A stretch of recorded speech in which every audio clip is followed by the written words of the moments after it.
Okay. Good evening, Anjali ji, Raj ji. Thank you so much for joining us today for this chat about trans advocacy and specifically Hindus and trans advocacy. Welcome to Hindu Decoloniality. I know you guys have been members for a while. You guys have been kind of quiet. Anjali ji has posted a bunch on the group, but we're really happy to be interacting with you today. So maybe we can just start with Anjali ji and Raj ji, if you can introduce yourselves and your work, that would be awesome. Anjali ji, you could Namaste. First. Namaste, Snehaji and Sabko Pranam. My name is Anjali Rimi. My pronouns are she, her, and they, them. I'm a proud South Asian transgender Kinnar Hindu woman that lives in America. I really believe that I am just an extension of the transgenderism and the mythology that we all prevail with. And doing this work is my true calling as someone who has been at the receiving end of society's colonized mindset of not seeing us as human beings, but being transgender, hetero, or kinner, to someone who has faced the barriers of crossing boundaries and borders. I exist to be with Parivar Bay area, which is America's only South Asian transgender leader-led centering transgender folks organization as its president and co-founder and CEO. I am really grateful for this space, a safe space that I'm able to bring the entirety of my existence. I'll pass it over to Raj. Thank you. Hello, I'm Raj. I am an Indian American Hindu from New Mexico, and I am the Chief Community Engagement Officer for Parivar Bay area. It's a pleasure to be here. I look forward to a very engaging discussion with everyone. Well, thank you so much for coming to the space and doing us the honor. It really is. I guess let's dive in. So tell us about what is happening today in the trans community. You guys are the advocates, the activists. What are you seeing out there? Give us a picture. Well, in order for us to get a true picture, we have to step back many hundreds of years ago, when the binary of the gender, the trans identity, were really existing integral to society. And so what we are trying to do at Parivar Bay area is really bring that back across the South Asian diaspora, the Indian diaspora, but beyond that, there are many spaces and places in this world where transgender people in anthropology and history were treated with great respect and with great dignity. So organizations like Parivar don't need to exist. But having said that, what we do as a organization that's really committed for transgender equity is to literally save transgender lives. And we had a true calling not too long after we were formed by a community need to step up and employ a global disaster relief program that spanned across 4 countries and saved over 100,000 lives. So what do? We are doing what we are required to do to save our own people. As a transgender person, we are calling in people who have privilege and access to resources to come be transgender allies. We are really building a community of light, love, and acceptance that is going to see us as folks who can hold down jobs, who can belong and stay in our homes, so we don't have to be relegated to survival sex work or to do whatever we need to do to get at least a meal on the table. Formally, Parivar has many programs that are focused on rebuilding lives, one of which is SETAL, which is Save Indian Trans All India Lives, where we partnered with the very few partners that came forward to help provide basic food and essentials during the pandemic. And now we have helped them open their livelihood projects, which are ideally like your small businesses across India. And now we are taking that program to other countries where we did do relief work during the pandemic. And in America, we are helping the transgender community come together, build unity. We just held our first transgender immigrant symposium where we saw the confluence and the beauty of transgender immigrants from across the world, great majority of them coming from global south, great majority of them being trans Latinx. But we also saw many transgender Kinnar, Hijra, Kwajasara, Tirunangai, transgender folks who are looking to belong in America. And that is the other piece that we're building is if they're artists, if they're Bharatanatyam dancers, if they are beautiful weavers, we are helping to make sure that they have a platform and visibility to be heard because we have been often forgotten by our own South Asian, Indian, Indo-Caribbean communities and for sure are not seen more than a ethnic exotic identity in the greater world of America and such. So we are up to a lot of great things, but I will also share maybe a little further what that brings along in this journey of being so open and bold and courageous in doing this work. Maybe you can talk. That's really interesting because you're saying that Indians and by extension Hindus are not really being not aware or maybe participating in some of the issues that are causing transphobia and trans people to be disenfranchised in Indian society. I think there's a sense in the, at least I would say, like on the Hindutva side or the Hindu resistance side, that there's no need for this sort of work. But can you talk a little bit more about that? Because I think a lot of I see it generally a lot of transphobia in the community, but also like the other side is there's no need for this work. We're Hindus, we respect trans people, we respect women, we're so open. So what are you actually seeing out there from Hindus? I'll put that question to Raj as a trans ally to hear his Yes. perspective first. Yes, and also I forgot to mention during my introduction, pronouns are he, him, and identify as a cis gay. And this is a really good question because one of the things that we found at Parivar is that regardless of whatever Hinduism says or traditions say, the conduct of Hindus can often be quite different, and also from whatever the teachings say, and also very consistent with incidents of transphobia throughout the world. Issues such as kicking your child out. So you might believe that there is a divine feminine, Tritiya Prakriti, all of these concepts that exist within our tradition. You might believe that, but that would not be strong enough to overcome the shame and the transphobia and the disgust that family members, the community members have. And so I think one of the things is that sure, it is great that we can claim a tradition that says that trans people, various LGBTQ identities have a place, are not some moral aberration. We don't have to define it in the same terms as it's been defined in the US culture wars, for example.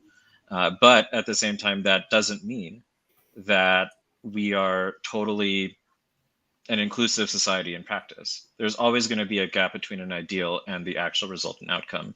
And so I think conversations like these are really important because we're not here to say that this tradition is good or this tradition is bad.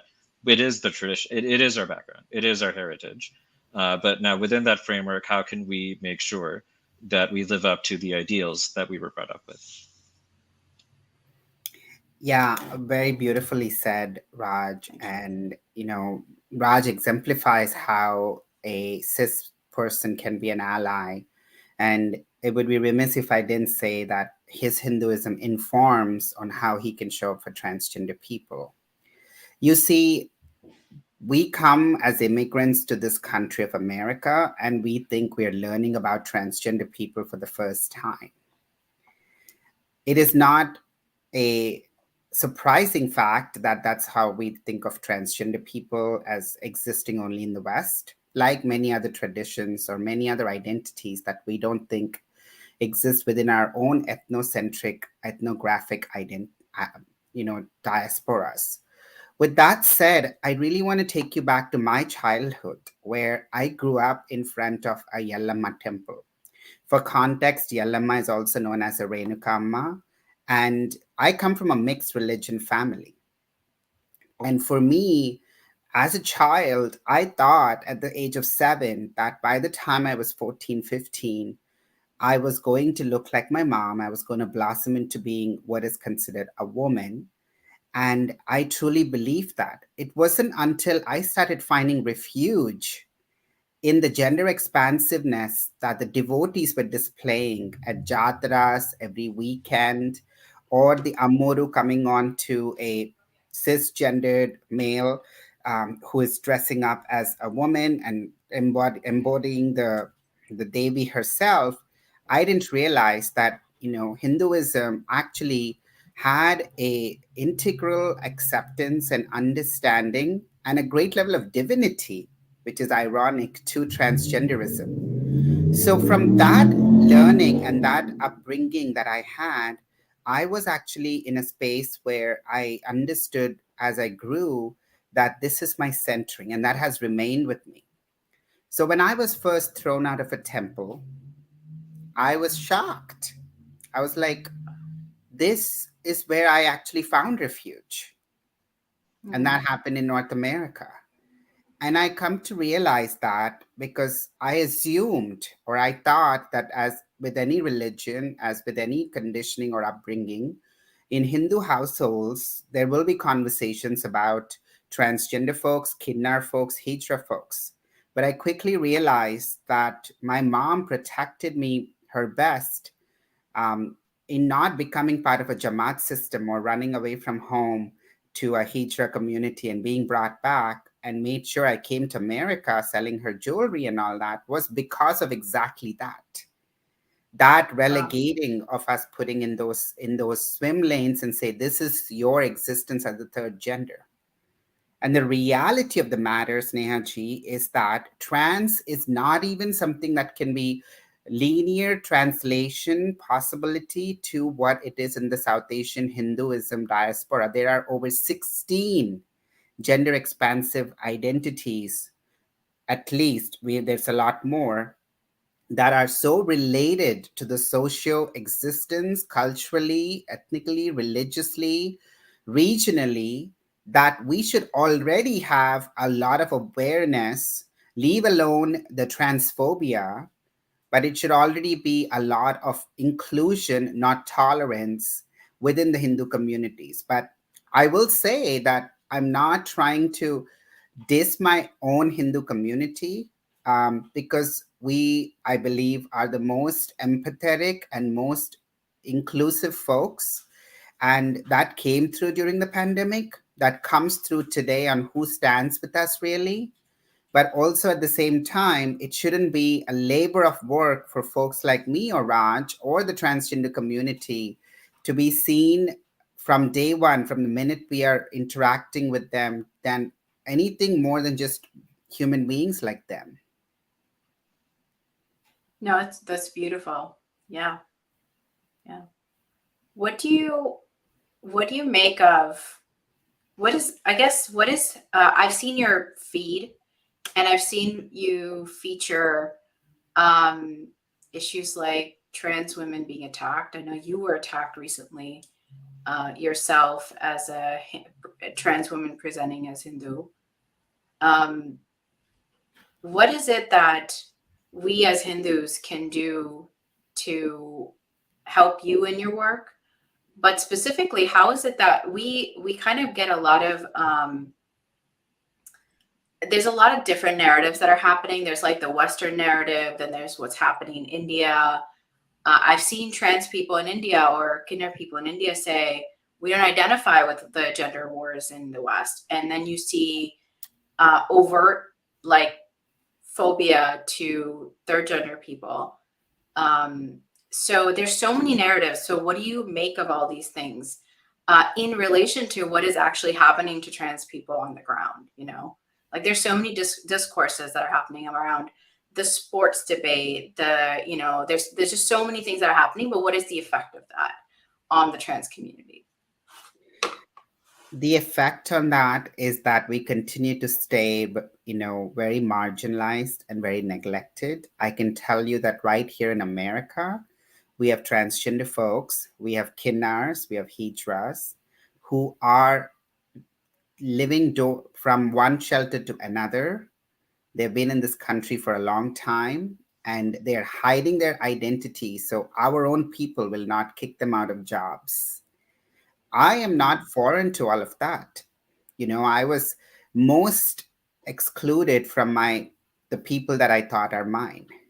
But there's also another dangerous dynamic that plays out here is that because we have thrown the baby out with the bathwater and when I say we, I'm grossly assuming, I don't believe that all of the Hindus are such, but because we have been distant and nonchalant, because we all have our immigrant journeys to belong, to make money, to get promoted, to get a job, to get past the H-1B visas and all that, I recognize those struggles.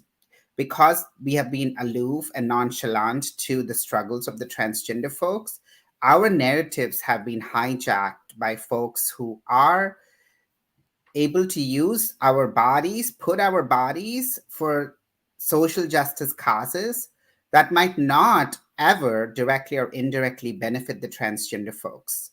And by what I mean by that is when we are disowned, we are robbed of our basic amenities, our community is going to gravitate to whoever is dangling the carrot in the hope that's given, in the justice that is promised to be restored. If the pandemic didn't show anything in this world, it showed one thing, that this hijacking of the narrative has resulted in the direct death of transgender people around the world, leave alone India, which I have watched myself on WhatsApp videos, my own community, people dying, because the folks who have said that they stand for transgender lives, use our bodies, did not show up, despite repeated calls. So there is a lesson to be learned here, especially for Hindus, that if as long as we keep being nonchalant to this aspect or any social justice cause, whether it's fighting anti-Blackness, the API hate in this country, we are Asian. Let's recognize that. Indians are Asians. Most Hindus are Asians. We are not going to be able to stop not contributing to the problem at hand. The other piece I'll tell you is that this identity of being a Hindu is to be hated for in America. And I'm so sorry to say this. I have never hidden my Hindu identity. I've never had to, and I never will, because it's an integral part of my identity. The identity I hid in this world was that of being a transgender person for over a decade because I could not get a job anywhere. So I had to hide my transgender identity. But what I'm telling you is that when all of this intersectional identity of mine comes together, it is very much becoming a big focus of attracting attacks, threats. As you saw on July 23rd, what happened to me was an attack on a person wearing a sari, which is symbolic to the attire worn by many people in South Asia, primarily Hindus. And there is no denying in the fact that this is a very unique juxtaposition that I'm sitting at, is where I am deemed to believe that Hindus are not tolerant of trans people. So how can a Hindu trans leader fight for her communities? It sounds ironic, but it is the farthest thing from irony. Yeah. It is the truth of our existence. It's dangerous and violent too. Can you talk a little bit more about the hijacking? What do you mean by that? Raj, do you want to add to what I said? You're talking about in the social justice context? Yes. So, I mean, I think, look, like, growing up in the United States, I remember the 1990s culture wars. And in those days, the opposition to gay rights, which gay rights at that time were more of the hot button issue, was primarily driven by the religious right.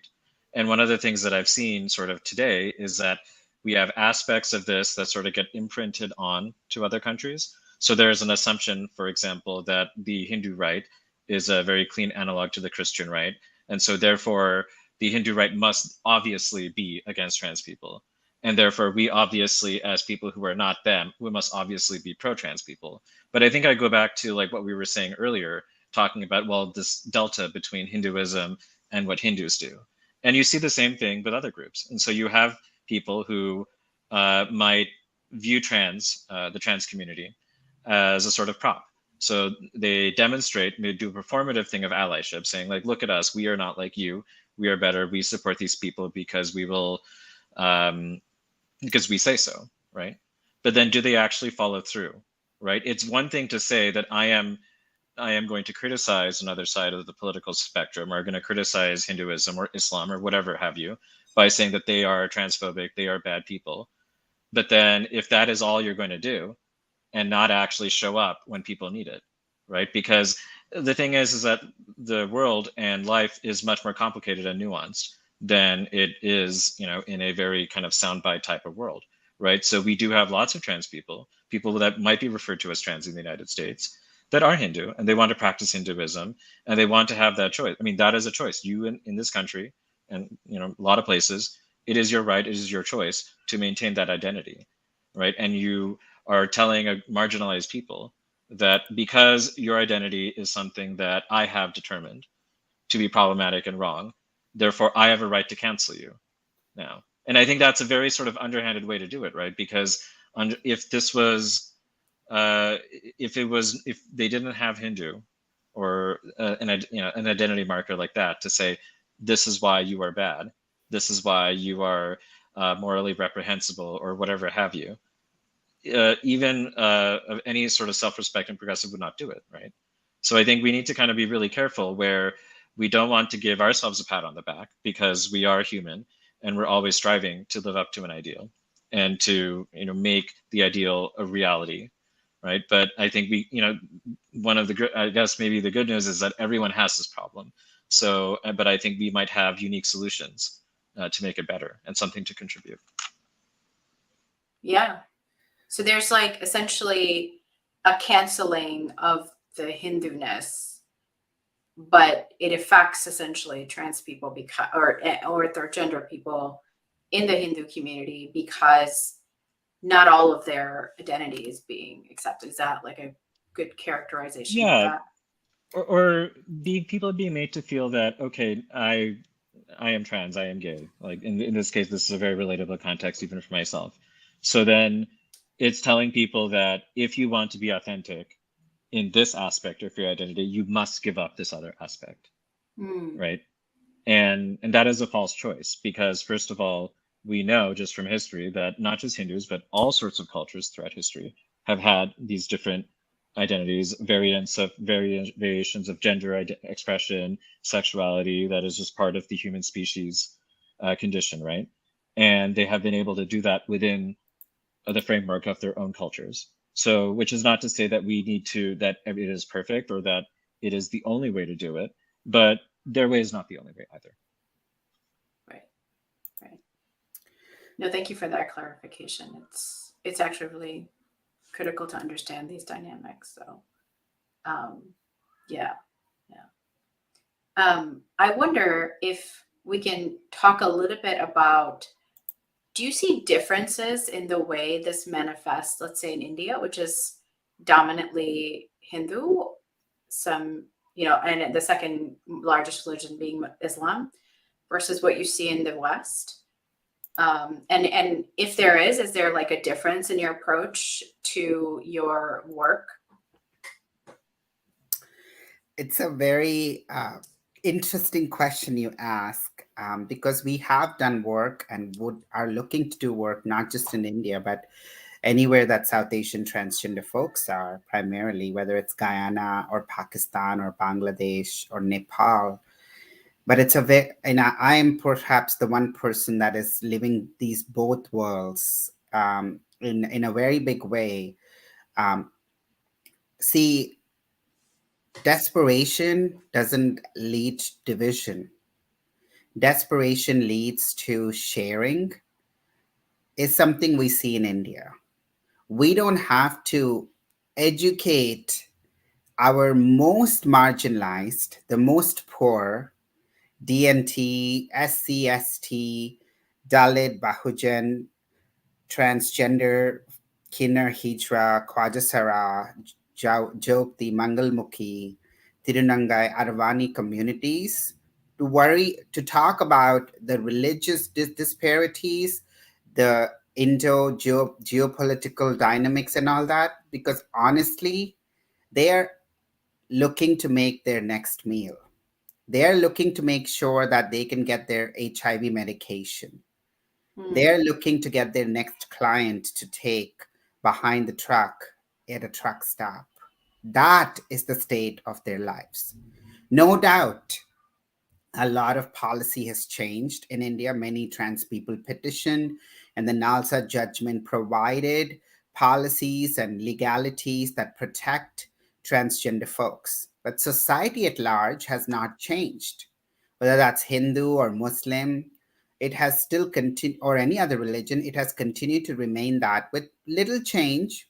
Change is happening. I do not want to discount that, but it's nowhere close to the equity we need to already see for transgender folks.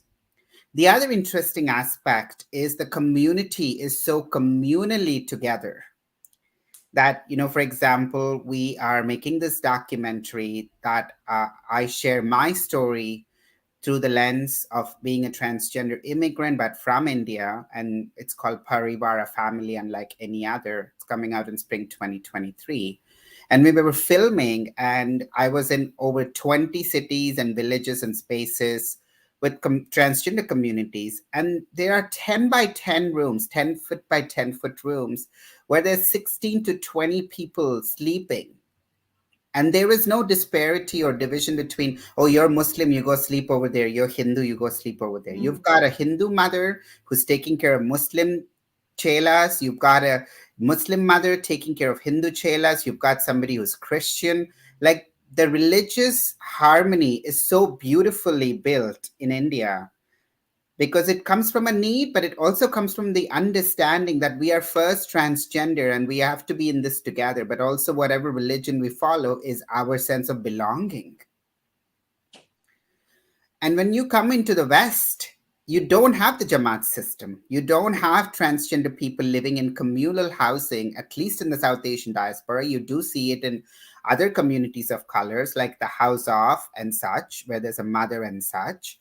But because there isn't a Jamaat system, we are highly fragmented. And then you have to start playing into the levels of class and caste and religion and privilege. So while we at Parivar are recognizing that the most marginalized are folks who are at the bottom of the totem pole, whether they come from South Asia, India, or Pakistan, or other nations, these are the folks who are monolingual. These are the folks who don't even probably know how to use a phone. The problem is that those identities are left behind. And because of this class privilege and because of the access to defining transgender in a broader spectrum that is more or less acceptable or made to be acceptable because of laws that exist, for example, in where we stay in California, there is greater division. And the first thing that somebody identifies is not by saying I'm a transgender, X, Y, and Z. They start with I'm an X, Y, and Z, and then I'm trans. And what that does is it further divides our community. And each one of us has a very varied lived experience, that of an immigrant, that of a second generation. So it doesn't allow us to come together.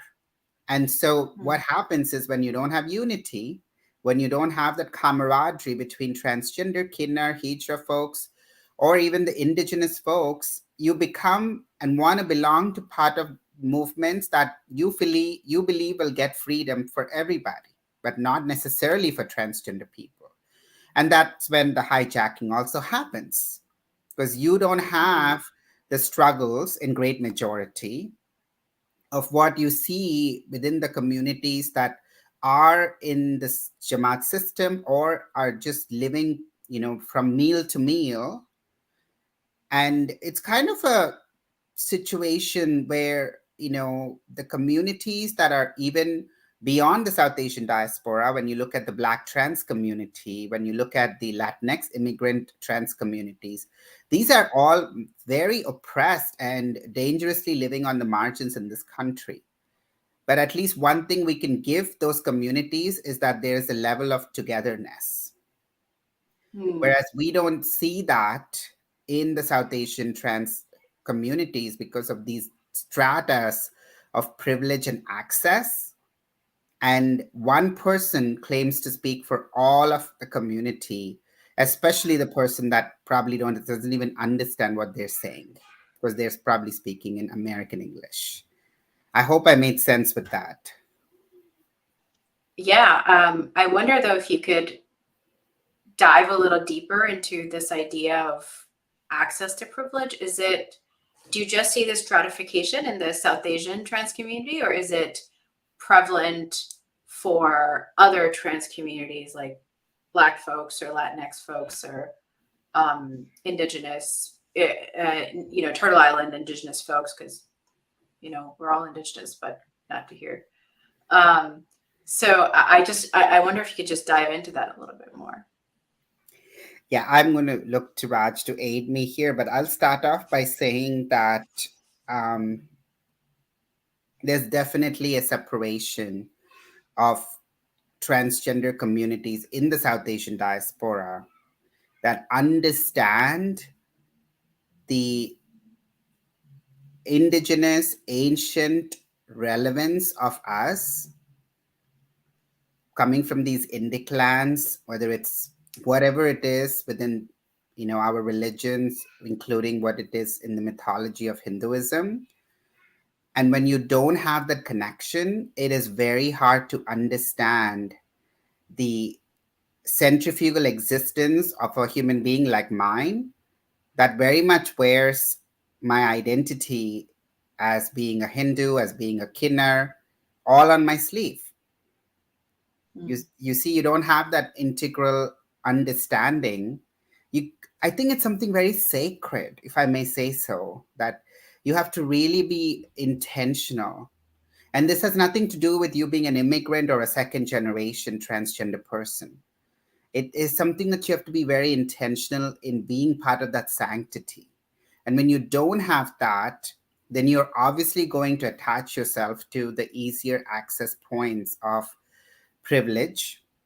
And we cannot deny that, we are starting to see such a thing in India as well, where you have the most marginalized, the ones who are still at the traffic lights, not being the ones that are speaking for the community, but you have, cis privileged folks who are AFAB folks who are assigned female at birth, assigned male at birth, who now identify as transgender. We welcome them into our community, speaking for the Tirunangai or the Mangalmukhi, who is just feet away from them, trying to get a word in.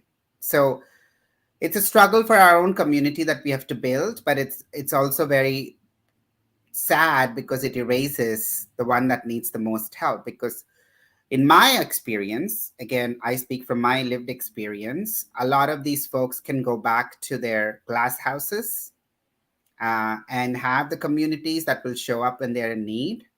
But I can write to you in blood that I have seen my community struggle to gasp and take the next breath and die sitting in autos and get beat by the police and have their bathrooms locked and go out and get bitten by a snake. I have seen all of that. And I myself am a very privileged as Kinnar woman sitting here talking to you in a language that most of my community doesn't understand. My WhatsApp is filled with audio messages, voice messages back and forth in 4 to 5 languages. So I'm sure you understand by now the great exception and existence that I have living in America with all these dynamics, talking for the most marginalized within our transgender community, and then getting all of this rhetoric, these false narratives, these smear campaigns.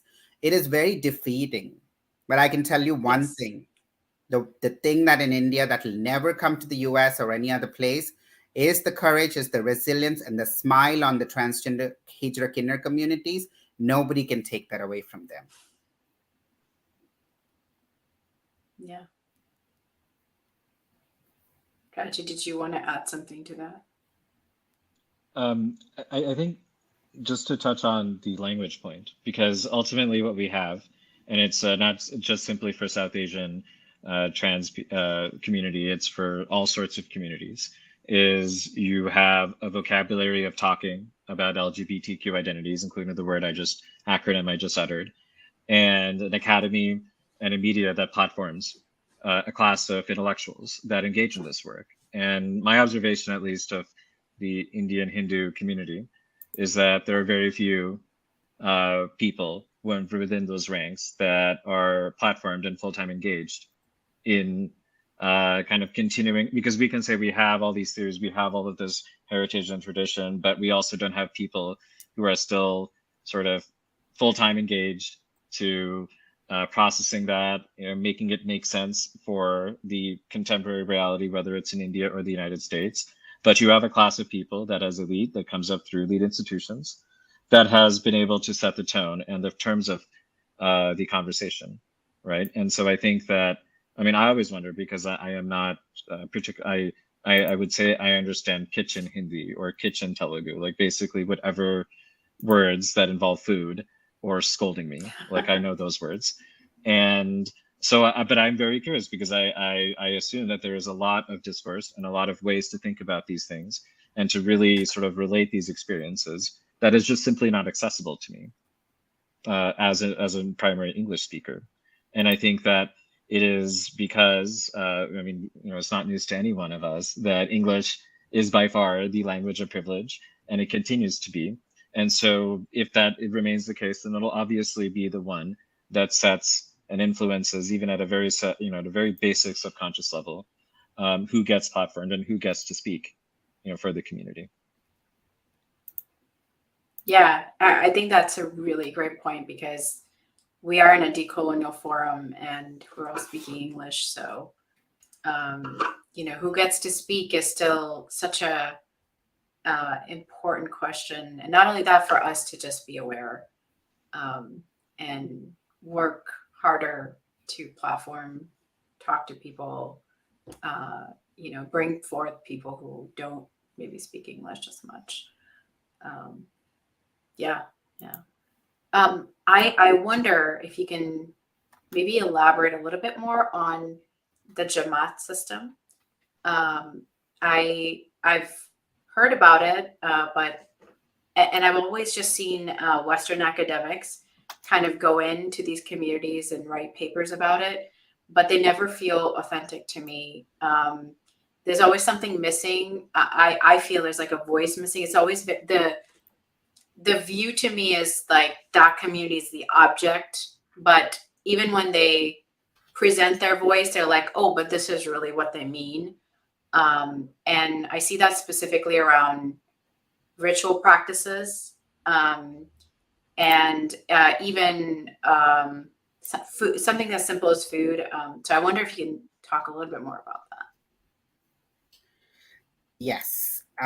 The idea of a Jamaat system or a Kinnar Akhada is essentially of being in a community that is enabling you to have a life. And very broad statement, but what I mean by that is in the indigenous Kinnar Apsara communities in India, in hundreds of years ago, we were integral part of the temples. We were integral part of the sanctity of the society, and we lived in our kin akhadas that were very much in proximity to the saints and the sages. Colonization happened, and we kind of got dispersed, and you only now have seen one or two akhadas happening. And then with the travel of the Hijras, the Jamaat system came to India in about 800 to 900 years ago, which is very much a similar model where you have a Nayak who is pretty much the mother, the grandmother, not necessarily the grandmother, but the grandmother of a given household tree that is actually gone through her own journey and has actually taken on the responsibility to care for others who come after her. So then you've got folks who come and join her and they start living together. And the next step is, how are we going to survive? So there have been many mechanisms that have been built in how they go survive. Most common person will say, oh, they just go beg around, or, they just clap their hands and go from basti to badai. But the reality is that it started by us going around to give blessings with the intertwining of Apsara and the Kinnar and the Hijra, and ask alms in return, just like how you go to a temple and you get the blessing. And then it kind of relegated in dire situations to actually being on trains, going from store to store, or going to affluent colonies and asking for people to give us money for blessings. That was one way of living. And then when they came back home, they're actually able to share whatever they have been able to make for the day and be together. So in the hierarchy of the system, you've got the grandmother, the person on the top who's known as a Nayak. And then you've got a guru who's under the Nayak, who actually helps take care of different sets of children who are called chelas. And you've got them running away from home, left by parents at the doorsteps of these Jamaat and Akhadas as early as the age of 12. And, as they kind of grow older, these Nayaks are preceded, they have predecessors, they have successors who kind of take on, but they end up staying in that same house until they die. Now, some might ridicule and critique that this is an indoctrined cult, this is, difficult and such. Yes, there are some problematic things, but at the end of the day, who would have taken care of that 14-year-old who left home and who didn't have a place and who was struggling so hard with their gender dysphoria? And, I'm not part of the Jamaat system, but I respect and I look up to the Jamaat or Chatai or whatever it's called, to be able to recognize that they come from variety of walks of life. They come from so many spaces and places. And there's also another aspect of many Kinnar Hijra folks being migrants, where they actually go to other cities and other places, especially during festivals, to be able to make almost their winter bounty or their savings money, so they can actually support the entirety of the Jamaat system. Now, as things have been changing, and as we have shown with Sito, we have a lot of Hijra Kinnar folks that are part of our entrepreneurship program, but they're very much part of a Jamaat system as well. So things are changing. We're moving to more of a hybrid method of how do we make sure that folks have other means of living. And, there is obviously always going to be a dynamic of togetherness, but also authority to some extent in some cases. But that's what we have to recognize about the Jamaat system, is that it has been there for hundreds of years, and it will remain, whether we like it or not. And the beauty of it is that you actually see them all together, and actually the mother taking care of all these folks who otherwise would have no mother. I think that is something that most people, even in the Hindu community, wouldn't really understand. I think a lot of people think that the Jamaat system, what they observed just growing up in India, has been around forever. But it's really fascinating that it's actually colonization that brought that system about. I wonder if you have any historical understanding of what that looked like before colonization. How were the third gender folks integrated into the temple system? Was there a difference between, you mentioned there were like 16 different, types of people underneath that category. Did that all look the same, or was everybody involved, or was there differences between based on how you expressed your gender and sexuality? I wonder. I think my historical knowledge is limited to what I have read and what I've seen from my communities. But what I can tell you is before the Jamaat system happened, that we were part of many spaces that, you know, didn't require us to be declaring as trans people or gender expansive folks. We were part of community that actually empowered us to be in different spaces, and mostly in, in auspicious settings such as weddings and deaths and such.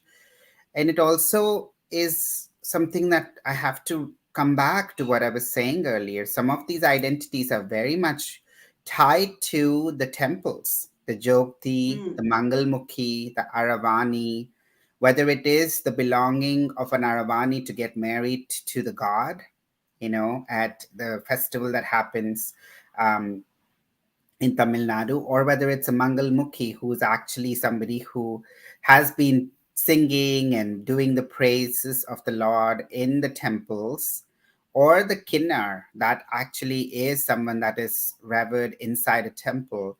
These have socio religious, socio economic, socio ethereal existences, and so it's not just a one of trans. And interestingly, if you really dug deep, you would see that some of these folks don't identify as trans.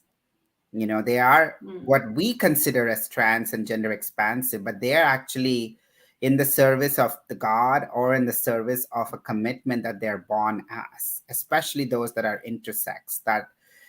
So it's the variety of our existence that is so beautifully, important to recognize. And yes, the Jamaat system came much later into India, but it also, is it's going to be up to any person's interpretation of whether it's a family bond or bonded labor on how you look at it. But I can tell you that it's very much integrated, and it's a duality that lies, in the fundamental existential dilemma of at least the last survey of over 11 million Indian Hijra Kinnar folks living in Guru Chela system. Interestingly, you don't see the Jamaat system in certain parts of India, especially if you look at Northeast, and you don't see the Jamaat system in a country like Sri Lanka as much.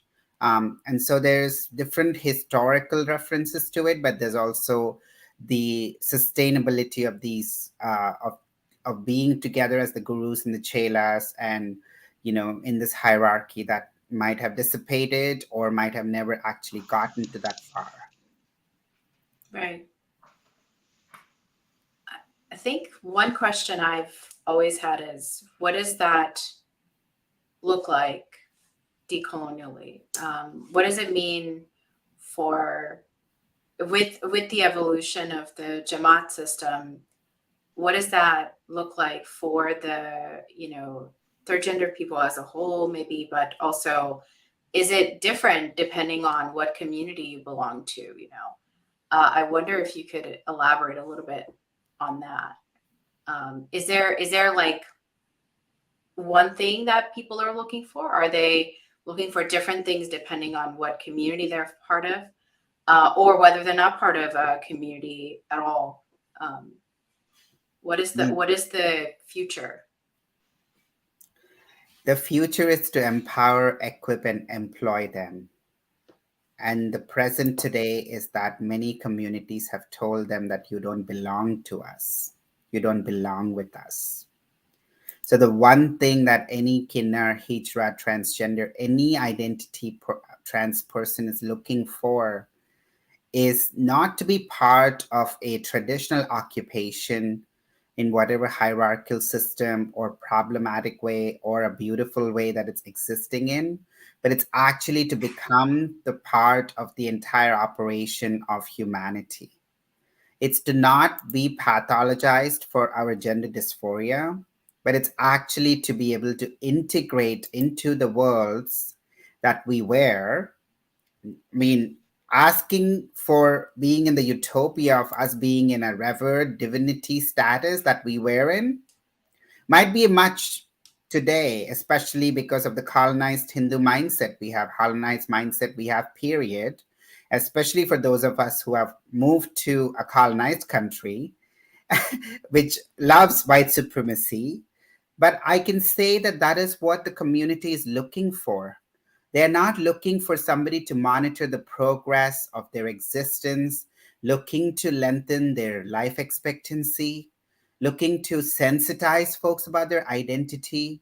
They're looking for autonomy, bodily autonomy, economic autonomy, and social autonomy so they can walk down the street and be able to access education, healthcare, housing, transportation, sanitation, and even in depth, not have a different system, not have a different place to be buried or burnt. And so there is one thing I'll say as a transgender person that is able to do this work for my communities that are not able to get access to many things I have. And that is basically to start with not asking the question, who's the Hijra, who's the Kinnar, oh, we don't touch them, we don't talk to them, but actually by starting to undo a lot of what biases we have against somebody who doesn't meet the criteria of what gender means, what religion means, what a woman means, what a man means. And it's that what's going to compel folks to actually start looking at trans folks as nothing more than folks who are looking to just belong. And it's something that's so easy to recognize, but it's also so hard to let go. And that vulnerability is very trafficable, but at the same time, it's very contagious as well.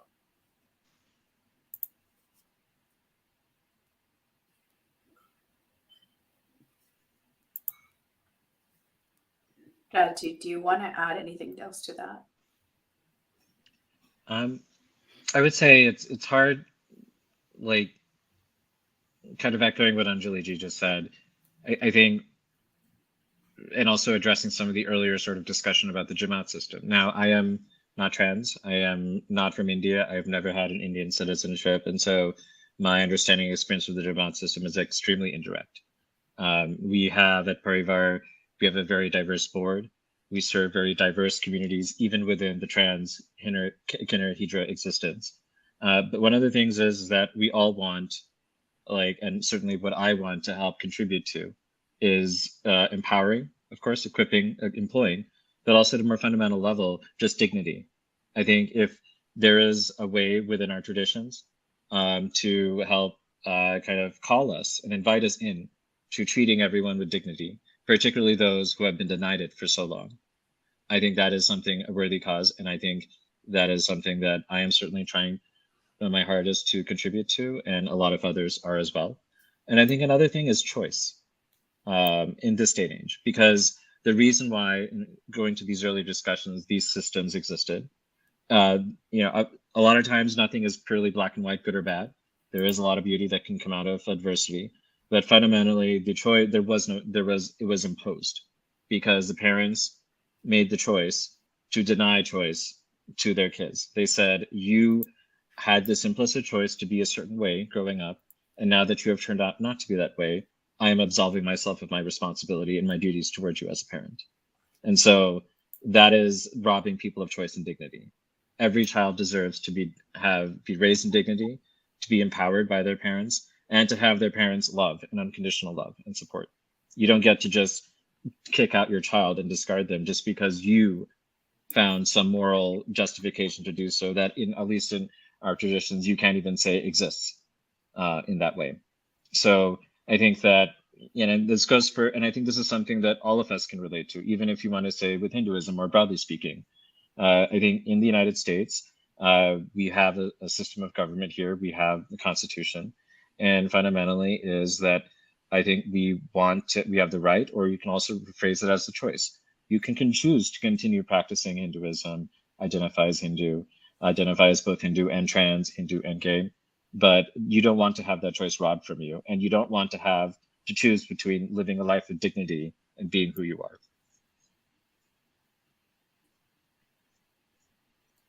Thank you. That's really powerful. I think it's very clear to our audience too that what needs to happen. I think it cuts through like a lot of the chatter around this issue. So thank you so much for that, and thank you for your dedication to doing this work. Yeah. I wonder if we have a little bit of time left. Is there anything, closing statements you guys want to make? I have the donation link up for the fundraiser that Anjali Ji and Raj are doing for Parivar Bay, Bay Area. Sorry, I keep wanting to say Parivar Bay, but Parivar Bay, America. Parivar Bay area. I got it. So, okay. Is there anything you want to kind of say as closing statements? I'll say by asking anybody who wants to parse out our identities for being whatever we are, to start with recognizing that we are transgender people. I am a transgender person, and separating out a part is basically breaking us apart in our existence, because body is not something that we as trans people have really cared much about.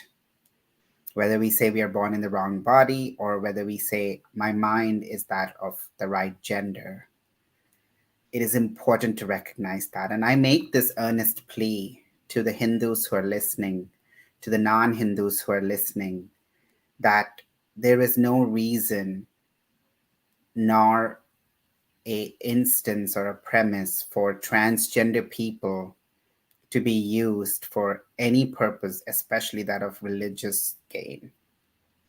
And I also want to say that in the Kama Sutra, we were described as the third gender, the Tritiya Prakriti. And most famously, a 2,600 or 400-year-old Indian epic poem called Ramayana tells the story of Lord Rama, who's banished from the kingdom for 14 years. And he said, Nar, Nadi, Evam, leave, and I will come back. But he didn't say anything about the Hijra folks. The Hijra Kinnars, not belonging to any gender, stood there, and touched by the loyalty, Lord Rama grants them the ability to bestow blessings at weddings, births, and other occasions, which most of you know. And during the Muslim Mughal dynasty, which ruled India and other places, Hijras came in and they built a community of togetherness and building. I'm telling you all this because if the English didn't come to rule us and announce a word like eunuch and strip us of our inheritance and our anthropology and erase us from public consciousness, we would have had beautiful, fulfilling, contributing lives to this society. And that is what I ask for each one of you to do in whatever you can, way you can. You don't like me? That's fine. You don't want to support Parivar? That's fine.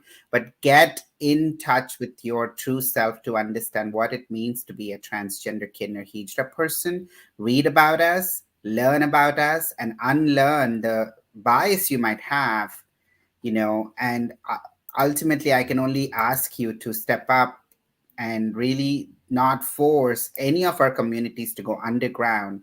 And I, for one, will never go underground, despite how many attacks and how many smear campaigns happen against me for being who I am, because I am an unapologetic South Asian, Indian, Hindu, Kinnar, transgender woman. And those are all of my identities that are going to come in the work that I do and in all the leadership roles that I play. And so I really ask for people to think of us much more than a third gender, because we are much more than that. We are not half male, half female. We are actually the androgynous gods that are just asking to be treated at least like human beings.